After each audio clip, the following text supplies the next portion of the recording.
So we're going to start as part of this do no harm conference theme. We have to stop and ask ourselves why as pro-lifers, why do we care about this segment of our culture? Because traditionally, those of us that we identify as being pro-life, we're brought to this cause because we understand the grave injustice of what elective abortion is. We're very troubled by the ripping of an unborn child to pieces in a woman's womb. And what we realize when we get into this culture, and especially as you get older and you're caring for parents or you're helping a family member in a hospital in a medical care setting, that the same discriminatory reasons, the same convenience reasons, the same reasons we hear as why abortion should be legal and accessible and abortion is a good thing, that same reason underlines the reasoning for abortion are the same reasons that are being applied to other segments of our society, other segments of vulnerable people, defenseless people in our society. You'll hear stories. Has anyone ever heard a story on the news or on Facebook about someone who woke up from a coma from a long period of time, or someone who was being denied life-sustaining treatment, as in food and water? Has anyone heard stories like that coming up? Or stories of individuals who've had a catastrophic brain injury. Anyone heard or experienced that? Yeah. Thank you, Ms. Schwartz. There we see presented with these situations that men and women with disabilities who are deemed unworthy for medical care because they're not exactly like you and me. And we start to see, there's something wrong here. And that propels us to put our pro-life advocacy into work. One of the pro-life premises that we all embrace, especially those of us at Texas Rights Life as a Christian organization, that the sanctity and dignity of human life is made in the image of God. And so the anti-life premise, I don't know if you guys have talked about this, but the anti-human life premise says that we get our value based on our rational and physical capabilities, not just because we're human. Not just because humans, you have an equal chance at life. Those quality of life judgments are what we see being put into our medical care, the delivery of medical care in our society. And we see news stories like baby Alfie in the UK and other cases of children being held hostage because the government thinks that they no longer should live and their parents desperately want them to live or to try something, but being held hostage by the government to essentially die.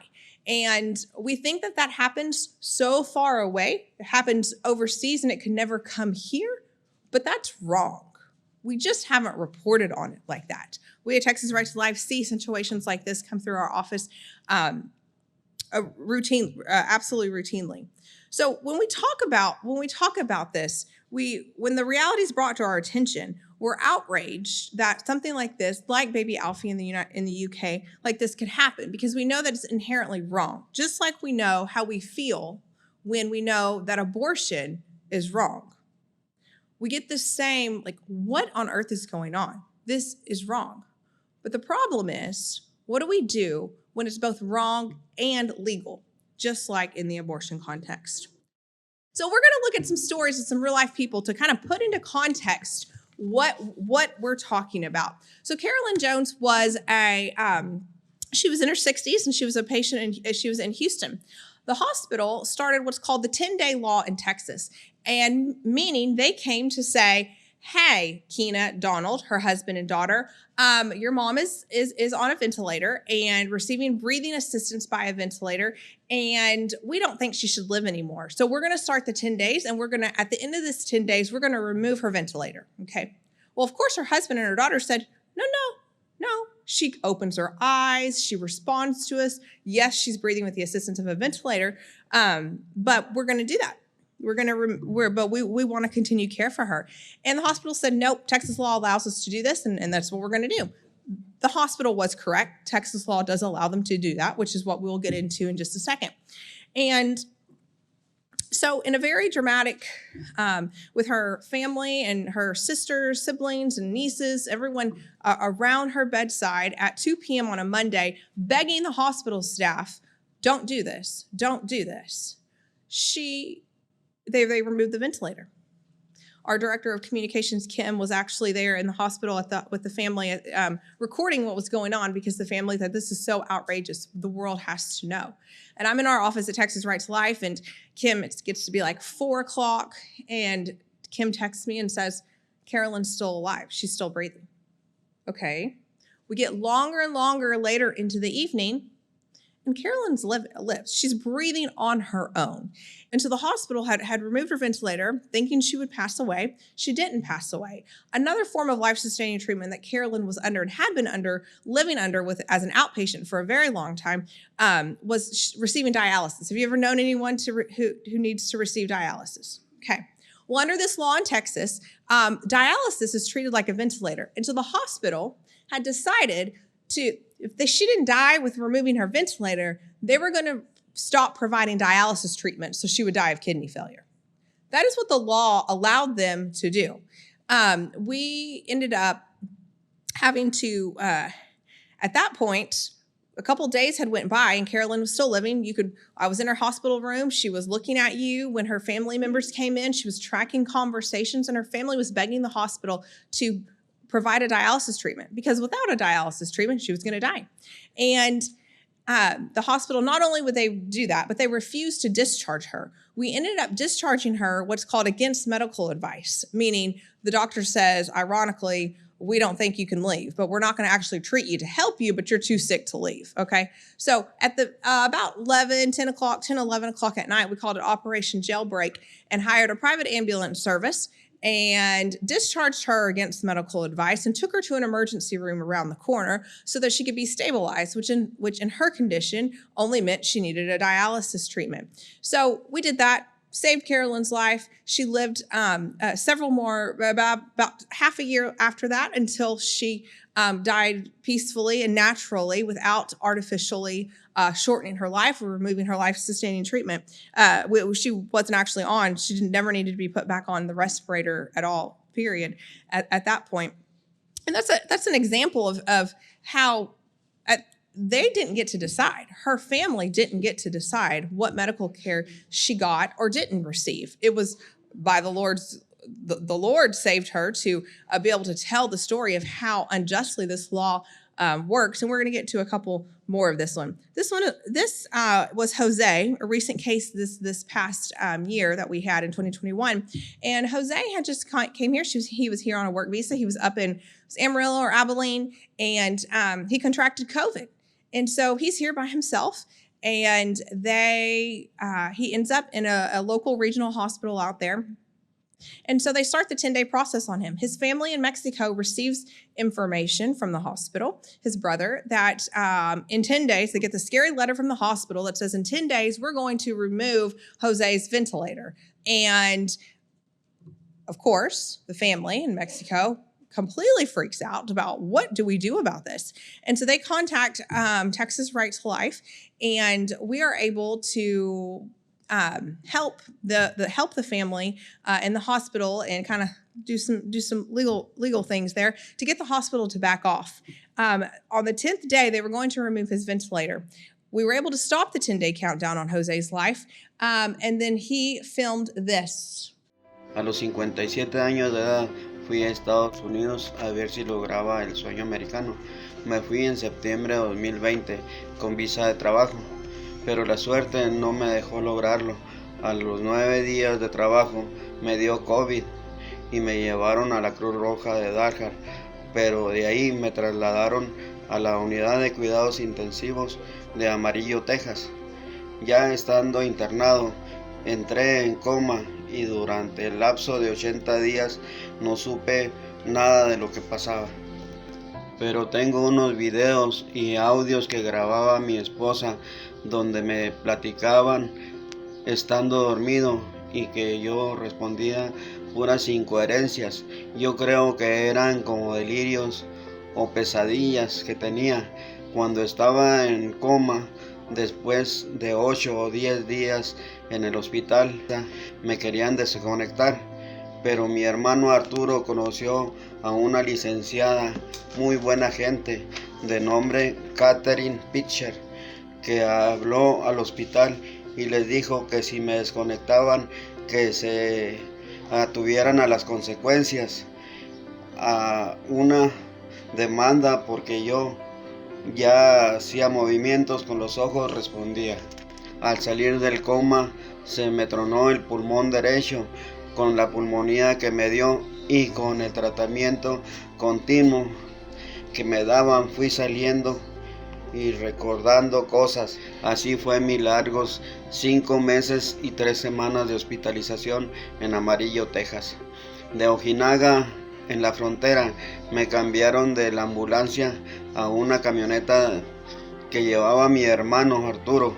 Así llegué a mi casa en Parral, Chihuahua, el día 8 de febrero del 2021. Gracias a los médicos, enfermeros, paramédicos, trabajo social, a mi hermano Arturo Cobos, mi esposa Alejandrina Herrera y al buen amigo Uriel. That was a man whom the hospital had said, hey, he doesn't have a chance, so we're going to remove his ventilator. It doesn't matter that you, his family, disagree with that. Now, did he spend several more months in the hospital?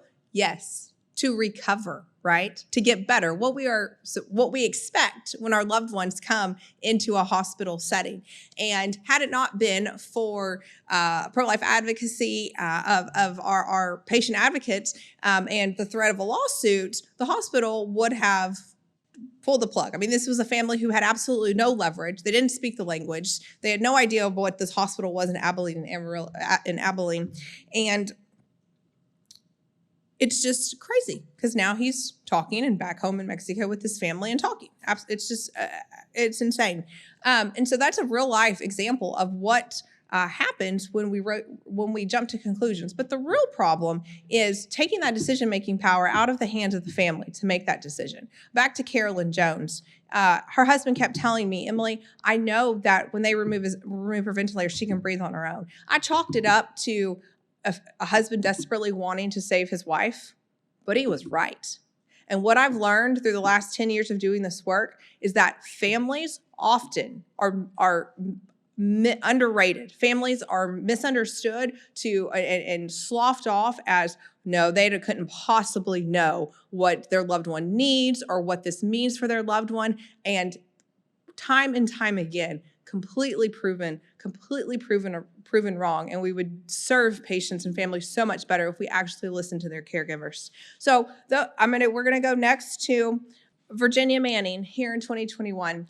And I want to contrast the situation because, it's pretty easy, especially for policymakers, to say, oh, well, we got a problem. Just call someone, call a lawyer, or call Texas Right to Life. And while we were able to help Carolyn Jones and pro-life advocacy help Jose Portillo, we didn't save Virginia.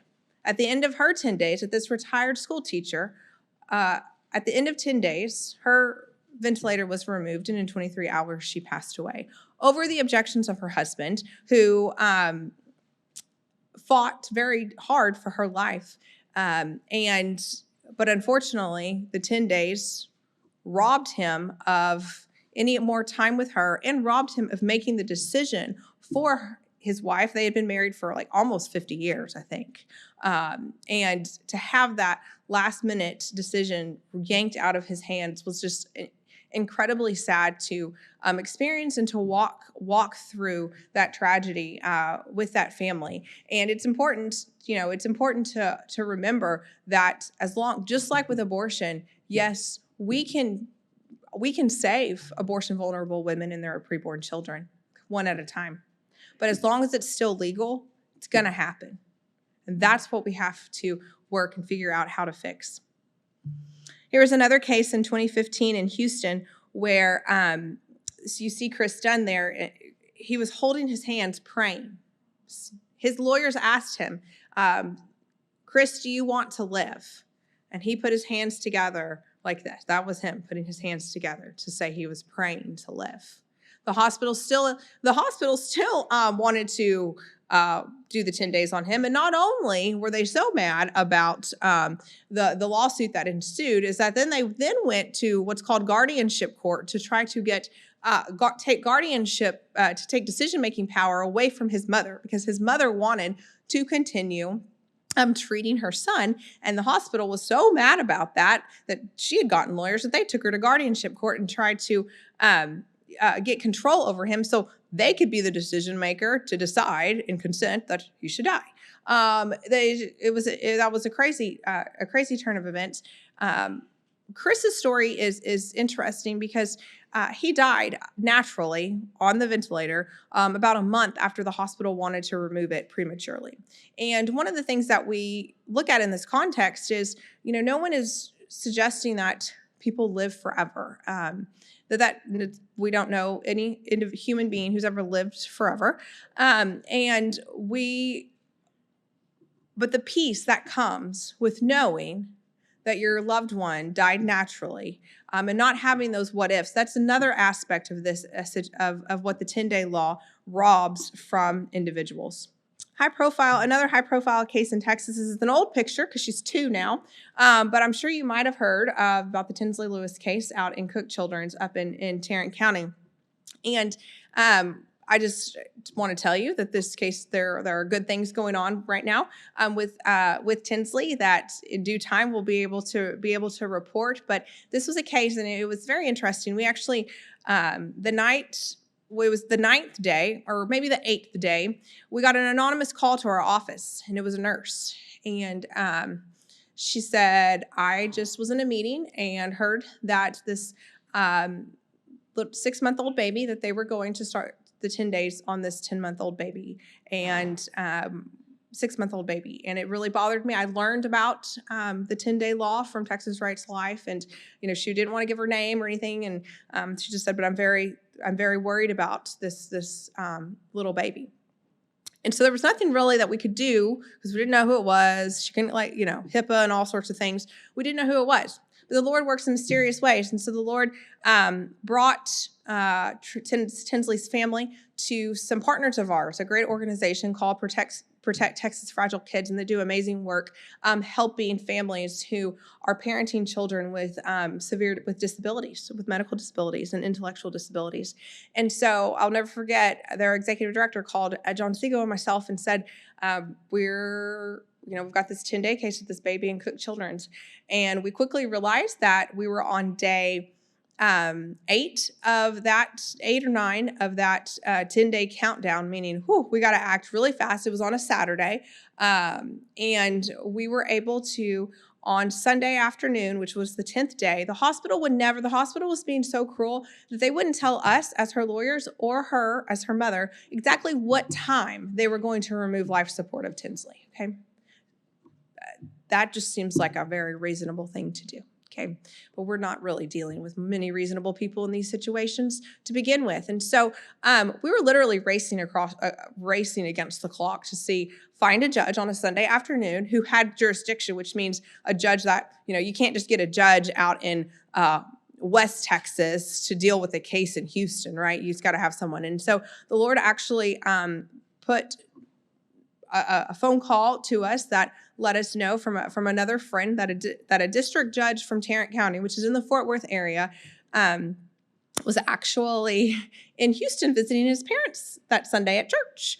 So I will never forget. It was we went to church that day. My co-counsel and I each took turns going to church that morning so that someone was available, but also we knew this baby was going to die if we couldn't do anything about it. And what on earth were we going to do on a Sunday when the courts are closed and you can't find, and we're 200 miles away. And so we were at church wrestling with what was happening, what was about to happen. And I got a text message from him that said, Judge Kim is in Houston. I'm sorry, what? So rounded up my husband and our kids, and we left immediately and started finishing up what was called a temporary restraining order, and we were able to get that done and stop the hospital from removing life-sustaining treatment from her.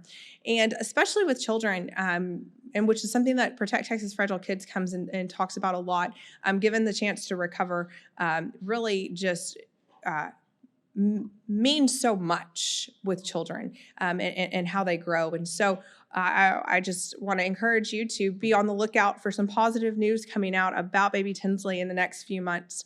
There's a little teaser there, but it's pretty great. So when we're talking about, you'll notice all of these cases that I've talked about. These patients are conscious. Okay, they're not. The majority of them are not in a coma. They're not unconscious. Carolyn had some, she could see. Chris Dunn clearly could. Tinsley interacts. Jose, obviously. And a lot of people have a misconception that when the doctors decide to go against your wishes and say, hey, we're going to remove life support, and especially in the 10-day context, people miss, even reporters or even lawyers, unfortunately, and it's one of the things I try to correct all the time, that patients must be what's called brain dead. And there are 2 avenues in Texas, actually, that allow for the hospital to remove your life-sustaining care, your dialysis, your ventilator, a feeding tube, hydration through an IV, over your surrogate's decision. And those 2 situations are, one, when there's been a determination of brain death. I'm not going to get into that, but there's a lot of helpful resources, including a video about things to watch out for and to ask questions if you are involved in a situation with a loved one who is being diagnosed as having brain death. So brain death is one, and then there's the 10-day law. So those are 2 separate things. When we are talking about the 10-day law, we are not talking about patients who have been diagnosed as brain dead. Now, in some situations, if a hospital is really, really, really concerned about a lawsuit, or they're kind of iffy on whether the patient meets their criteria for being brain dead, for having suffered brain death, then they will do the brain death diagnosis declaration and then say, okay, well, we're going to start the 10-day process anyways. And sometimes that happens, but it's not required. They still had the legal ability at that diagnosis of brain death to remove life support regardless, period. So all of the conversations that we've talked about and families that we've discussed today are in the 10-day situation. So we get to this question of who should decide. So your surrogate, your hospital, the physician, what kind of roles do people have what kind of roles do they have and what's appropriate? One, we want our healthcare providers to be involved, and oftentimes we listen to them. They're an advisor. Just like as a lawyer, I'm an advisor to my clients. They come to me with problems and ask my advice on what to do, and I give them the best advice. But I don't make the ultimate decision. That's their decision to make for themselves, with their family, with whoever else is affected. They get to make the decision, and I carry out those wishes. That's my job. It's the same in the medical context. Doctors are there to advise us, to tell us what they think is wrong with us, what we need to do, what we don't need to do, what the risks and benefits and pros and cons of different treatment. But they're not there to make the decision for us. Unfortunately, that's where we've kind of found ourselves in with laws like the 10-day law and the brain death diagnosis laws that give this authority that should rest with the patient over to somebody else. So we've got, there are also some items that you can, has anyone ever heard of an advance directive? Okay, or a medical power of attorney? Right, okay. So those are 2 instruments by which you get to know, write down or designate someone to be your surrogate should you not be able to speak for yourself. Notice, like in Chris Dunn, not just speak, but communicate. In Chris Dunn's case, he could communicate. He couldn't verbally speak, but he could communicate, okay? So he should be driving his healthcare decisions. We had a woman one time where she was like 89 years old. She was writing on a piece of paper, I want to live. And the hospital was still wanting to do the 10-day law on her, started the 10-day law, okay? So we have these instruments that, and I'll do a little plug, an advance directive. If you just like go into a random lawyer's office, an advance directive or off the internet, they're very anti-life. They just very much assume that, oh my gosh, I never want any treatment, any intervention whatsoever. So be very careful. Call our office if you're considering one of those, and we can help you with the pro-life way for that. And so we have this real question of who should decide. Are us in advance, us while we're around, while we're coherent, when we have capacity, or the person, our spouse or our family, who we have designated. Also, there's in state law in Texas, it's not applicable to every state, doesn't have the same kind of law, but in Texas, if you end up in a hospital setting and unconscious and you don't have any of the documents that I just described, we do lay out this default list of who your surrogate decision maker are in order of priority. So first would be your spouse. Then the second would be reasonably available adult children. And then third would be your parents in the list. And then the fourth is the nearest living kin, okay? Or adult siblings. And then the fifth is your nearest living kin. So we do have some provisions for that. However, the law in the 10-day law still supersedes everything that I have just described. It is not for people who don't have a medical power of attorney. It's not for people who are unconscious. It's not for people who've suffered brain death. It is for any treatment decision regarding life-sustaining treatment. And doesn't matter if you've got 15 people of your family, like Carolyn Jones did, screaming there saying, don't do this, please don't do this. The nurses, the doctors can still just go and remove that life-sustaining treatment. So how does this process work? You're in the hospital. Now, it's not, sometimes we get phone calls that say, well, my loved one's been in the hospital 3 days. So or 6 days and we're close to our 10 days. No, it doesn't work that way. It's 10 days from the time that a doctor decides they no longer want you to continue receiving the treatment that you are having. And then they can start what's called the 10-day process. So it's also important to note that this is treatment that's already being provided to the patient, okay? It's not the family asking for a different types of treatment and the physician saying, no, that's not gonna work. That's kind of an outrageous request. No, this is treatment that is being provided to the patient. And the reason why it's being provided, why that's in dispute, is because it's actually working. So life-sustaining treatment, whatever is happening, is continuing to help the patient live. The problem is, the attending physician or one of the attending physicians just doesn't believe the patient should continue living. So how do we rectify that problem?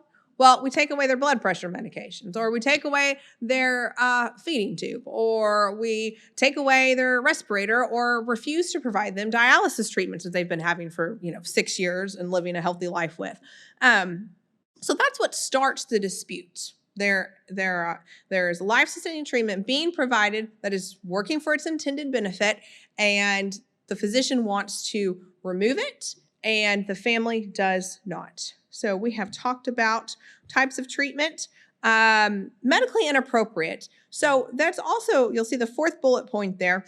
Medically inappropriate. That term is actually not defined in Texas law. So it's very subjective, because what Dr. Rump back there could think is medically inappropriate is very different from what someone else would think is medically inappropriate, based on culture, based on whether they're approaching this patient with a pro-life worldview or an anti-life worldview.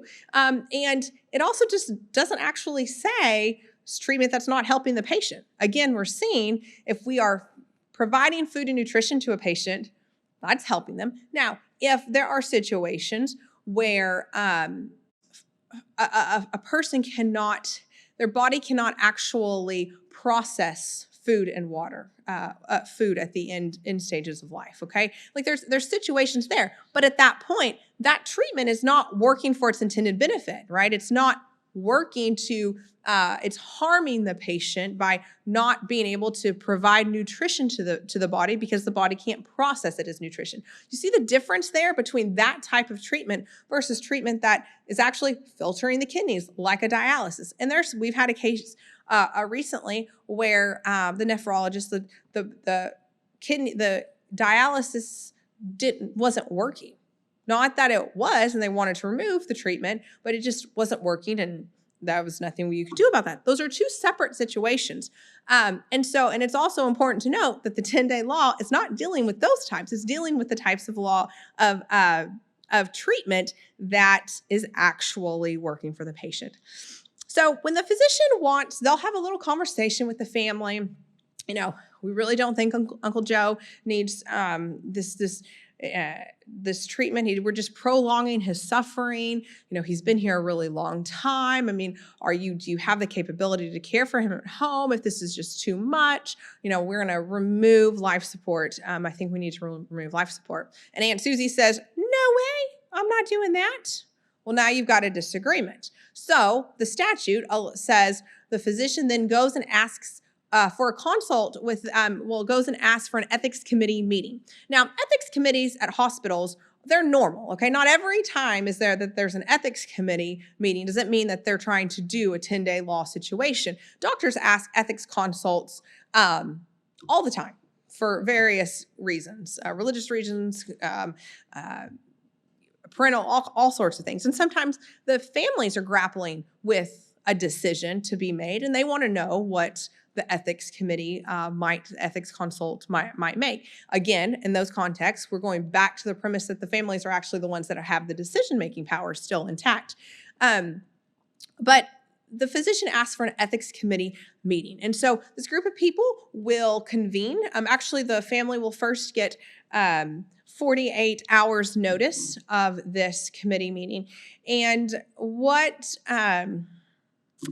this notice can be as informal as hey, Jolene, we've got a meeting that the doctors want to meet with you. And, you know, does Friday, you know, it's a Wednesday, does Friday at noon work for you? And they'll say, yeah, sure, that's fine. Well, there's a provision in there that says it can be shorter than 48 hours if the family says yes, it can be. So a lot of times we might get a call from the office where the family has unknowingly waived that 48 hours. And when you're faced with a 10-day countdown, you need all the time you can get. So when we hear of cases that are thinking about, you kind of hear the buzzwords, we always counsel families to say, you know, make sure you never agree to any sort of meeting before 48 hours. Because if you've cared for someone in a hospital before, there's lots of things going on. You're tired. Are you reading every single document that comes in front of you? No, you've got 12 people talking to you a day. And so it's just very easy for that to get tricked and to get lost.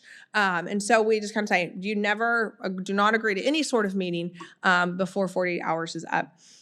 Then when it is an official ethics committee meeting, the hospital is supposed to give a copy. It's called this patient's rights, a registry statement that we say that outlines the process about what is going to happen. It's just a bunch of code. Texas is just a bunch of law put down on a piece of paper. And then also something that Texas Rights to Life had gotten passed in the late 90s, a registry list of individuals, doctors, lawyers, or advocacy groups like ours who are willing to step in and help patients in this situation. And we get a lot of calls from this registry list. Okay, that's how it'll say Texas Rights to Life, and you'll call, and that's how our patient advocacy team gets involved in these cases. And so that's what they have to give you before the meeting. 48 hours is just not a long time to realize what is going on. Okay, having a meeting with doctors. If you've been in the ICU for any length of time, you've probably had 6 or 7 meetings with doctors, and it's not unusual. And so once you realize, oh my gosh, this is actually a different type of meeting, and they're trying to do what? They say I've got 10 days, and they're going to remove his ventilator. By the time they realize what is happening and seeking out help, a lot of times the meeting is already over because it takes time, and hospitals love to have the meetings on Friday afternoons. So we're very much, patient advocates are very much in a rapid response mode when it comes to these cases because the time just is so fast. So the day of the actual meeting, what happens? Well, you'll go into a room. Oh, I forgot about this one. My very first ethics committee meeting under the 10-day law that I was flying solo by myself. I was a brand new baby lawyer, and it was I guess she was like 25, 26. She was around my age girl up in, her name was Brianna. And I walked in to her room and she was tracking. Her eyes were open. She was tracking me. She was kind of, as me and her mom were talking, looking at us back and forth. And I videoed, got in trouble for videoing in the hospital, but do it anyways. And so we get in the ethics committee room. There was 16, I counted, 16 people to mine. I had a nurse friend, a nurse advocate that we work with a lot from an organization called Halo with me, and then mom and stepdad. So there was 4 of us to 16 of them, and they're all sitting around this conference table, and they look real, real studious and everything. At that point, first of all, we hadn't got here yet, but the meeting, they're not supposed to make their decision until after the meeting because it's kind of like a quasi-judicial hearing where both sides are supposed to talk and the ethics committee is supposed to be the neutral arbiter. So the social worker, she starts like handing out this piece of paper and she makes a comment like, here's the decision, guys. And I look at the attorney who's like 30 years older than me. And I said, that's not supposed to happen right now. Because this meeting is the one that is supposed to decide what's going on. Like you can't like come in here with a predetermined decision, right? And she gets real flustered. She's like, yep, you're right. Because they lose immunity, like meaning you could just sue the pants off the hospital, right? If they don't follow this process correctly. So she gets real flustered. She looks real sternly at the social worker. And she's like, we haven't made a decision, right? Oh, no. And social worker starts gathering up everybody's papers and stuff. So, I get like half credit for not being afraid to talk to the, approach the older attorney. And that was kind of, I was just kind of a little scared there, but I should have grabbed the stupid paper, right? So always do that. But I needed a piece of paper. So that doctor, at that time, Brianna had a diagnosis of MS, which later changed. But the doctor, when pressed, and I knew enough that when they were saying about her oxygen level, so the point was wanted to remove her ventilator, and I realized that doctor hadn't treated her in 2 weeks because the doctor had been on vacation. So it's like, okay, you haven't even treated her? You haven't seen her, but yet we're here and you want to remove her ventilator. And then realized that the oxygen levels that he said the percentage of amount of work that the assistance that the ventilator was giving to her was a fairly low amount. Usually what we call that in the weanable stages. And I said, well, okay, this percentage, I don't remember exactly what I said, this percentage, isn't that in the weanable stages? Can she be weaned? And he says, yes. I said, so why are we talking about prematurely removing her ventilator today? Why aren't you weaning her off the ventilator so she can go home? Okay. His response was, well, who wants to live with MS? Her mom was like, she does. I want her to. Her daddy does. Like, here we go. So to their credit, the ethics committee members, some of them were kind of aghast, right? They're not all like, it's not this huge conspiracy. They really believe sometimes what they're told. And they were aghast by that. Needless to say, after we got the doctor to admit that, they reversed their decision. They decided not to remove life support. And we won that battle. And Brianna, that was back in 2015, I think, 2014 or 2015, and she just passed away a few months ago. So that was incredible and an incredible story and what successful advocacy could do. But I always go back to the point of we shouldn't need to do that, right? We just shouldn't.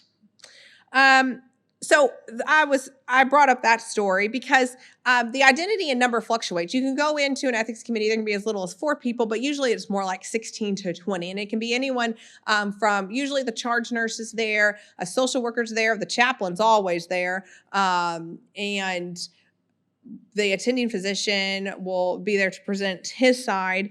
And then the family member presents their side of the story. And, especially with 48 hours notice, it's not like the family can go get their own experts. It's not like they can go find a cardiologist to come and review their file and, give the same sort of a rebuttal. So it's very, very slanted to the physician's side. And not to mention, everyone on that committee works for or with the physician that's wanting to do this. Like, you're going to go against your boss or the guy that you have to chart with every day? I mean, really? No, you're not. Not many times, unless you get a bombshell announcement like that. So the family and the physician that has called the meeting, they're dismissed for the committee to deliberate and make a decision. And then the committee will decide what they're going to do, and then they will give you a written letter. I have had letters, I mean, just to show you, I've had letters given to me by the time we're walking out of the hospital, okay? It's very obviously predetermined what was going to happen. So the written decision given to the family, and that's what starts the 10-day countdown. So then the 10-day countdown begins, and that decision is binding. We had a new provision that our fantastic legislative team put in several years ago, where the families are also entitled to medical records. We were having problems, right, about getting medical records on the families. If you're supposed to transfer them or do something else with a patient, then you probably need their medical records, right? But the hospitals just wouldn't give them. So we changed the law to mandate it. That's actually been beneficial in a couple situations, because where the facility did not provide them those medical records, we were able to successfully argue, you didn't follow the statute, you lose immunity, so you got to start all over again. And that buys us a little extra time to figure out what it was going to do. The facility must provide care for the next 10 days, and from when the family receives both the medical records and the written decision. And so then what does the physician have to do? The physician must make a reasonable effort to transfer. And we fight about what is the definition of reasonable effort to transfer. At the end of the 10-day rule in the Advanced Directives Act, then the decision of the committee is when the 10 days expire, the facility can remove life-sustaining treatment. And if they have done the entire thing correctly, then the entire process. And once they removed Carolyn Jones' ventilator, once they refused to provide her dialysis, you can't sue them for your normal medical tort reform. We have found a way to sue them regardless, on a constitutional basis, which we are doing, we like to do, and we plan to continue to do lots of that. But they are immune from administrative liability and civil and criminal about that. So a lot of the questions, what about a transfer?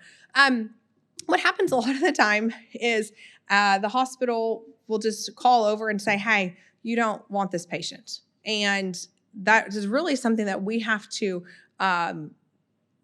deal with, because you've got physician to physician communication saying, yeah, it's a hopeless case. You don't want to deal with this family, or you don't want this case. And it really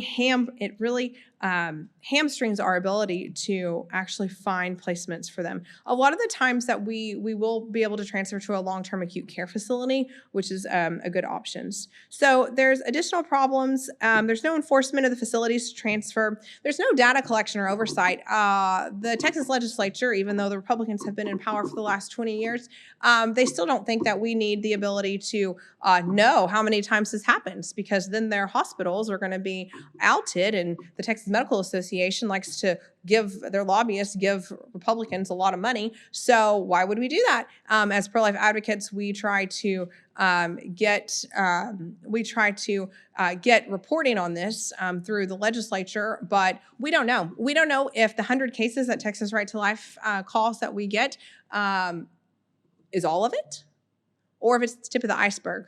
No idea. But we do keep our own stats internally.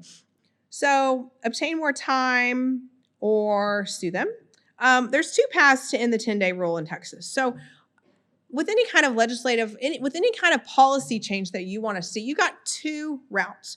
You've got going through the court systems because court laws made by judges are just as good as laws made by your elected leaders, your legislators. So you've got your court cases going on, or you have an opportunity through your Texas legislature by electing and keeping pressure on your elected officials to actually pass this legislation that removes the 10-day countdown. There are 11 other states who affirmatively say, yeah, you can't do this in our state.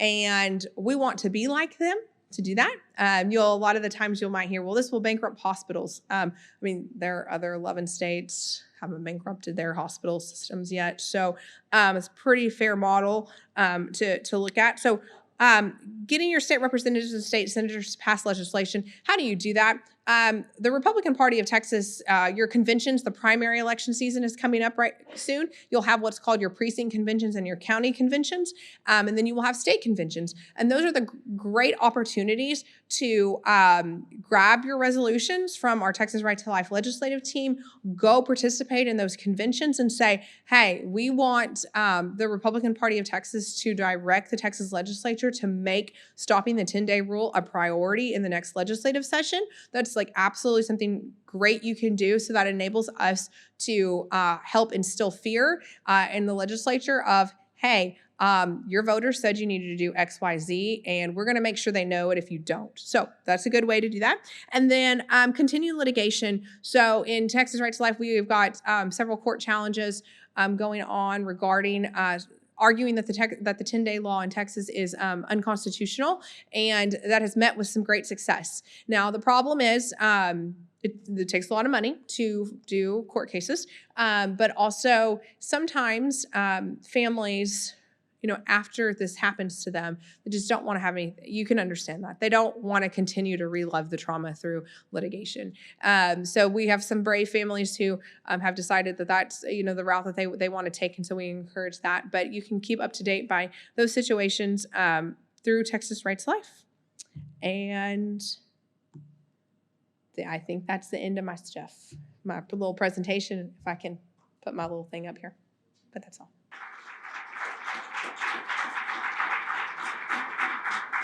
All right. Thanks, Emily. Do we have questions? We sure do. Okay. I'm glad you asked.